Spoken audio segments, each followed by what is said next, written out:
Okay, I want to introduce you to my audience. This is Lisa. This is Stephanie. This is Kayla, Stacy, Steve, and G.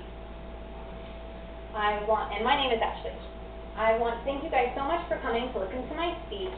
Today I'm going to be telling you something that's extremely important to me, donating platelets. My friend Abby started donating platelets and told me about it. Before she had told me about platelets, I had no idea what they were or why they were so important. But once hearing firsthand why they were so important, I decided to become a donor also. I now donate platelets once to twice a month, and I even persuaded my mother to start. Her first donation was a few weeks ago, and she has since decided to become a regular donor. This is exactly what I hope to persuade all of you to do today. I will be explaining what platelets are and why they're so important. Second, what to expect during the donation process, and finally, how donation truly does save people's lives. If you're like most people, you probably have no idea what platelets are. But lucky for you, I'm going to tell you. According to the glossary on Penn State Medicine, platelets are microscopic cellular elements in the blood required for clotting. But basically all that means, according to the CC from my donation center, is that they're sticky substances that keep your blood together so that you don't bleed out. So obviously they're very critical to you. Can you think of anyone you know who has had cancer, who has had open heart surgery, maybe a critical injury? I'm sure you all can. Well, all of those people needed platelets, and just to make it through. You may think this doesn't affect you, but one day it may.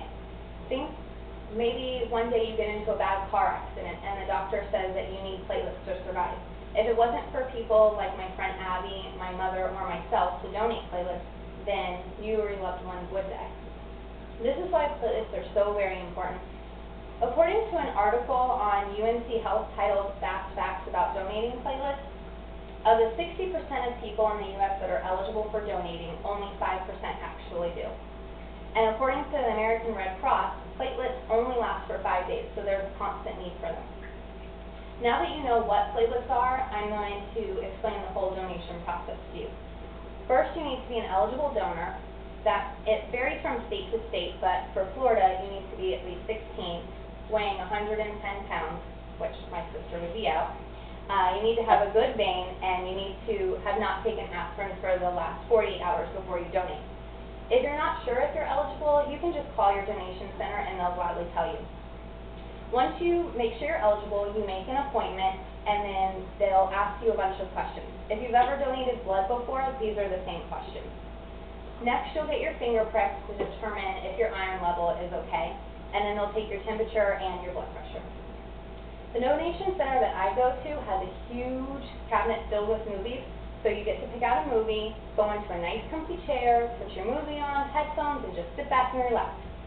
And then the next thing that happens is they'll stick a needle in, but I promise that it really isn't painful. They stick one in. You have an option to do one arm or two. I normally do two so that it takes less time. They'll stick a needle in this one, and then it'll take blood out, and then it'll put it into a machine that separates the platelets from the blood. Then the blood will come out and come back into this arm, giving you all your blood back. The whole process takes about 1 to 2 hours. Now I know what you're thinking, wow, that's a really long time.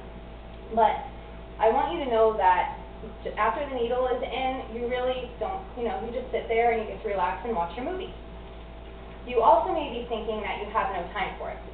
Well, if you can find time to watch TV, get on Facebook, play video games, and I'm sure if you really wanted to, you could find time to save somebody's life. If it's the needles that you're afraid of, I can truly relate. Before donating, I was very fearful of needles. However, I just thought to myself, the person that I'm saving is probably more afraid of dying than I am of a little needle prick. So I just think of it that way, and it gets me through. After your donation process is complete, they'll remove the needles and then they'll wrap it.